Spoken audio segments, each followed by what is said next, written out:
Welcome, my aviation friends, to an exciting journey into the history and legacy of the Colombian-flagged Aerosucre Boeing 727-227F, currently registered as Hotel Kilo-5216, an airliner known for its long service to the many peoples of the Western Hemisphere during its continuing lifetime. In this short video, we'll delve into the rich history of this aircraft, its significance to the aviation industry, and the lasting impact it left behind. Our story begins in the early 1950s when the aviation world witnessed the birth of a true legend, the Boeing 727.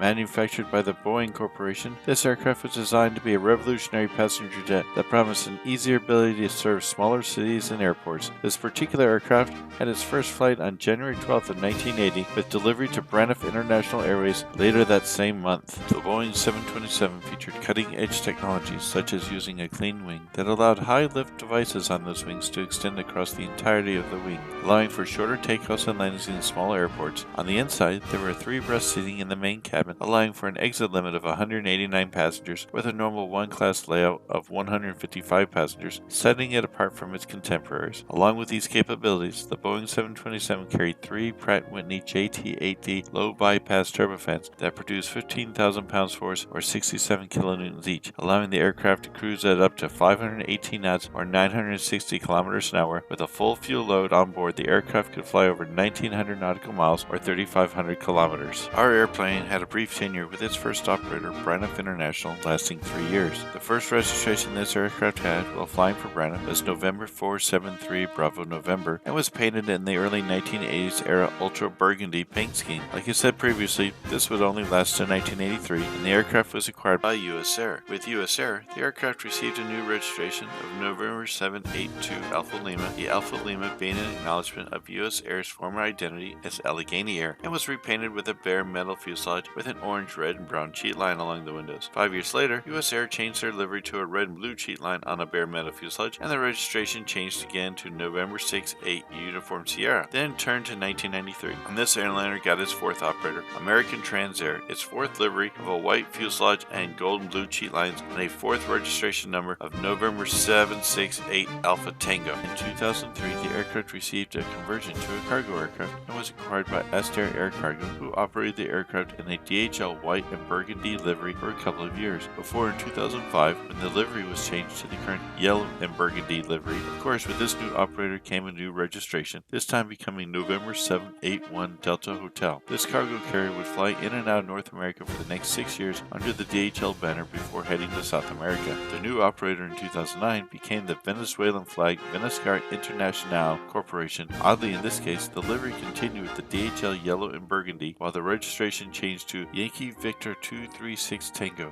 This aircraft's 6th different registration in its career. The hits would keep coming for this aircraft, as in another 6 years, being 2015, the airliner would be acquired by a North American company called PCG Acquisition and placed into storage in its DHL livery while awaiting a new operator. During this storage period, the aircraft was re-registered as November 227 Delta Delta. Later that same year, the aircraft headed back down to South America to the nation of Uruguay, where it would again receive a new registration of Charlie X-Ray-Charlie Lima Bravo with its new company Air Class and a new livery consisting of yellow streaks down the fuselage and vertical stabilizer and new titles on the front of the white fuselage. 2 years of service in Uruguay ended in 2017 when Aerosucre in Colombia acquired the aircraft. Initially, they continued to fly this aircraft in Air Class colors with the titles changed to Aerosucre. The registration was changed again for the current Hotel Kilo-5126. Between 2017 and today in 2023, the aircraft has gone through 2 more livery changes as seen in the photos above, and despite the perceived safety record of this cargo line, this aircraft has continued flying safely since its 2017 acquisition. This plane embarked on several historic journeys connecting distant lands and bringing people together in ways previously unimaginable, crossing from coast to coast in North America with passengers every day to carrying cargo across both continents safely for the last 2 decades. This aircraft has been a standout example of the Boeing 727 type. Although the era of the Boeing 727 has almost fully passed, cargo liners like Aerosucre still make use of them when they are needed. The innovations pioneered by the Boeing 727 and the cargo services provided by Aerosucre have left an indelible mark on the aviation industry, influencing modern aircraft designs and shaping the expectations of cargo companies worldwide. As we conclude our journey through history, we remember this Boeing 727 with a sense of admiration and nostalgia. This aircraft was more than just wires and metal. It was a vessel that carried dreams, aspirations, and stories of countless travelers. Thank you for joining us on this captivating exciting exploration of this Aerosucre Boeing 727. As we celebrate the past, let us look forward to the exciting advancements that lie ahead in the future of aviation. Remember, the sky is just the beginning, not a limit. Until next time, stay curious and keep soaring. The video on the screen now is a 1/400 scale model produced by a company called Gemini Jets in 2019. This particular model, as seen here, is one of 2 produced, the other being its American Trans Air guise, also made in 1/400 scale by a company called Aeroclassics. For any enterprise that is interested, this channel is available for advertising for your company. This opportunity is available for all reputable North American companies. Please contact me at the shown email address for details. This channel survives with you, the viewer, and your ongoing support. The more you watch my videos from start to finish helps me get a larger distribution, which will bring in more subscribers. That will then repeat this process. If you like what you've seen,